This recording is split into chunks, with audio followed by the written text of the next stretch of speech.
the poor person who was a match could be killed on demand so that his or her organs could be sold. I never wanted to live in any sort of socialism again. But here in the US, I'm starting to feel that it has followed me. Not only many politicians are making socialism sound so sweet, but the majority of young Americans are attracted by it.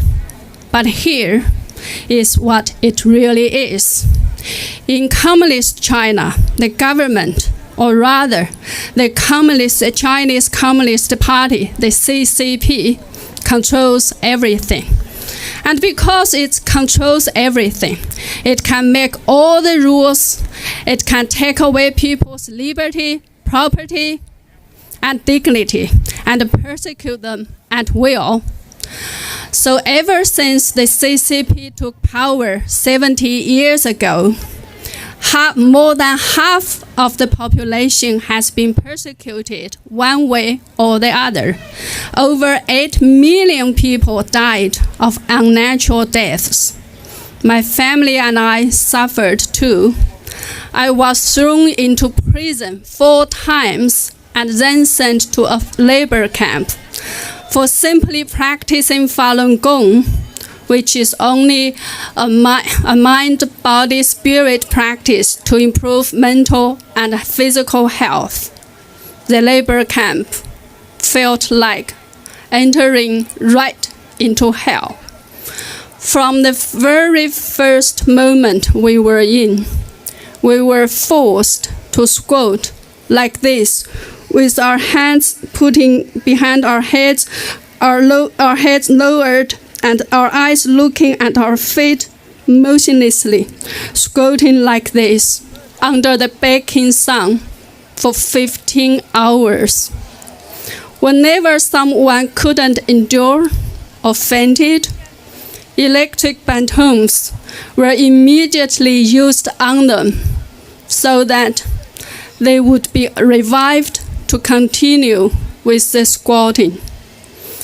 On the second day in the camp, 2 police guards dragged me from the cell into the courtyard, threw me onto the ground, applied 2 electric batons on me all over the body until I lost consciousness.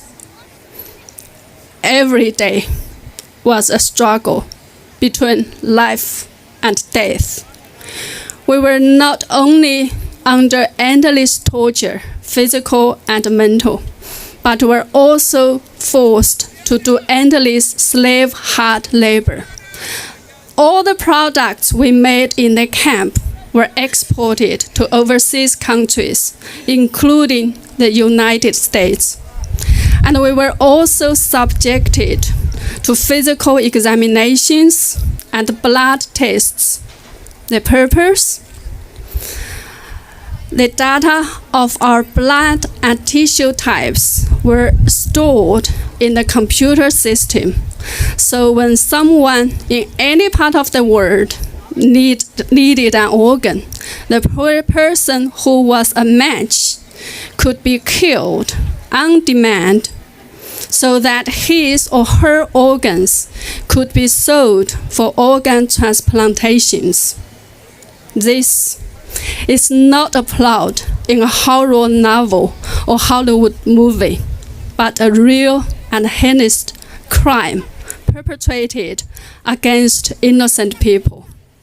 During the past 20 years, when Falun Gong was persecuted in China, the number of people killed for their organs could be in millions. These, ladies and gentlemen, are the realities of socialism. Socialists promise heaven on earth, but always end up giving you a one-way ticket to hell.